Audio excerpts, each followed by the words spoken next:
Good morning, welcome to Planet Mojo. Today I'm going to get the last layer of drywall on the compressor wall, and I'm going to use green glue between them.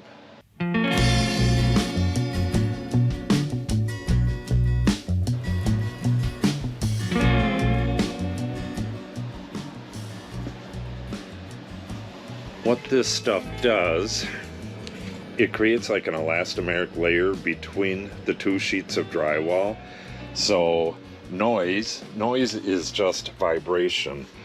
So as the noise, which will be the compressor, vibrates the layer of drywall, the weight of the drywall itself will dampen some of the sound, and then it hits the layer of green glue, which turns the sound into heat and will dampen it much more.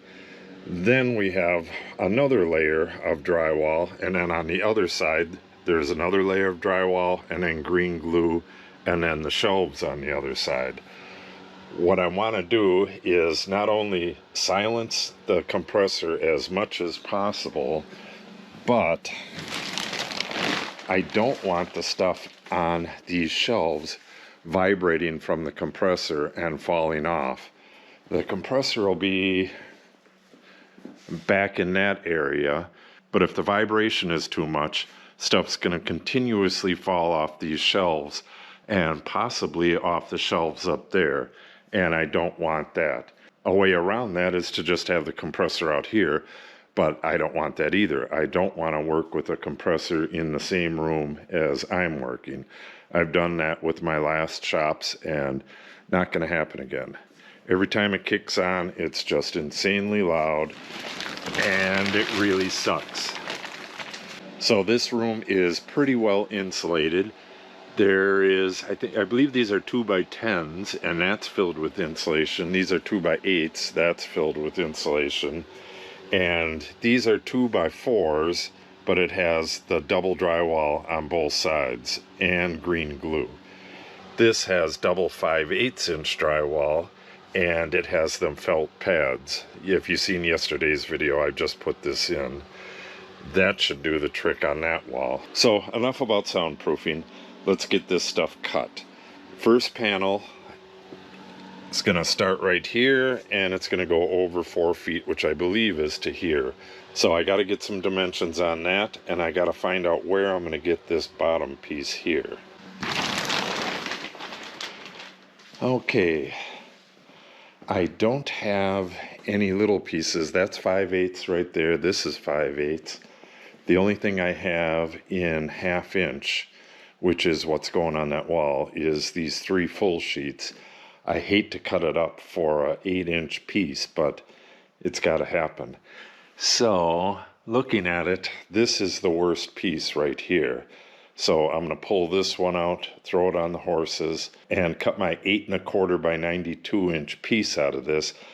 Then I'll use whatever is left on this, probably on that angled wall right away. That'll give me 2 sheets, and I believe that's enough to finish that wall. But if it's not, I'll still have what's left of this one. So let me get this one up on the horses and get that 8 1/4 piece cut out of this.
turn the heater off. It was getting insanely hot in here.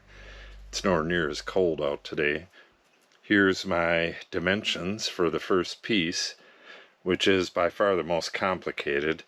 Getting these 2 dimensions was not easy. Well, it wasn't hard, but you can't just measure without adding some lines there. That line at the top, this little dash here, is at 96 1/4. This panel is going to be lifted up 1/4 inch once it's put in. And I got a level line across to here. And then I measured that line, and that line is 8 7/8. And then over here, this is where the panel ends. I transferred the line out here so I could get to it, and then I measured from the floor, and then took off the 1/4 inch. So that gave me that dimension, which is 60 13/16. Then I just got to connect the dots to get my angle, and then this stuff on this box I measured from this side, and everything else is measured from this side because I really can't measure over from this angle. I have an angle on both. Well, actually I could have measured over to this one, but that should be fine. Hopefully the box will come out right. Hopefully it'll all come out right. So now I just got to go get this cut, and then this definitely has to be dry fit. Then I'm going to have to move a bunch of stuff because this gets green glue on. I think I'm just going to lean it up against the wall. I'm not going to lay it flat. I don't think I even have 8 feet here. So I'll get the green glue on it, and then it's going to be messy. I'm going to have to get it in place and kind of hold it, and then pull these through. And I got to pull those. Well, I can tuck those back in the box. That's what I'll do. It's going to be messy. Alright, I'll make sure I have some paper toweling in here when I put this up. Alright, let's go get that cut.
Everything fits just fine. And I measured the floor, and I have exactly 8 feet with just about 1/4 of an inch to spare over there. So I laid it down like they want you to.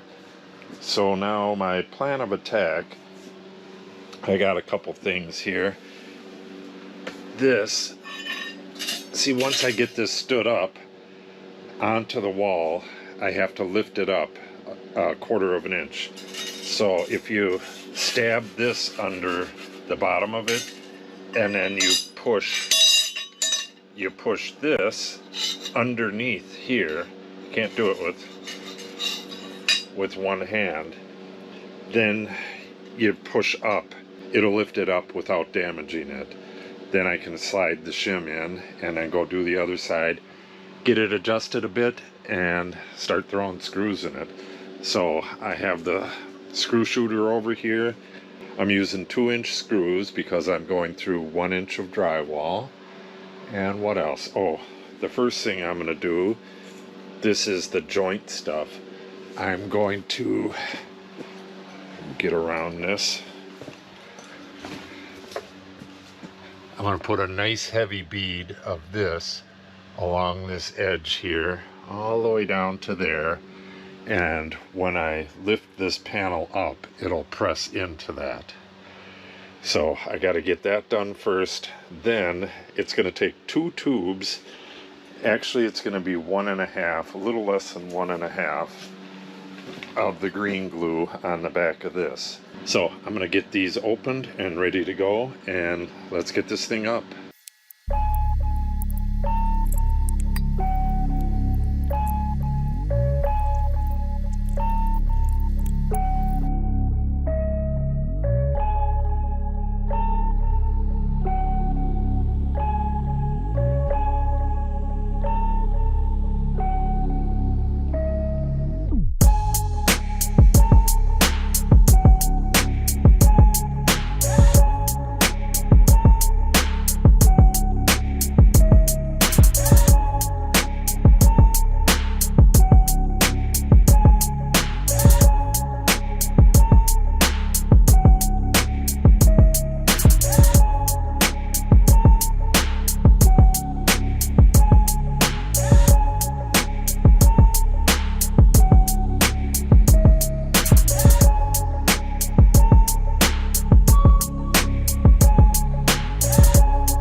Okay, I got 2 panels in and the day is over already. It's already 4 o'clock and I can't go past 4 and still get the video out tomorrow. So that is about it. Yeah, the day got taken up hugely by going and finding tools. I had to go find that. I had to go find the drill. I had to go find the big caulk gun. say everything I needed is across the street on that project, and then when I get back on that, everything's going to be over here. It's going to kind of suck, but it is what it is. I didn't have a good factory edge, so I had to use a cut edge here, so there's kind of a little cliff. But I will be mudding things at least minimally. I want to get the screws covered. Well, once I get a panel on here, I want to do the corner, do the seams, get the screws covered, and have it look halfway decent so I can paint it. I want this painted nice and bright white.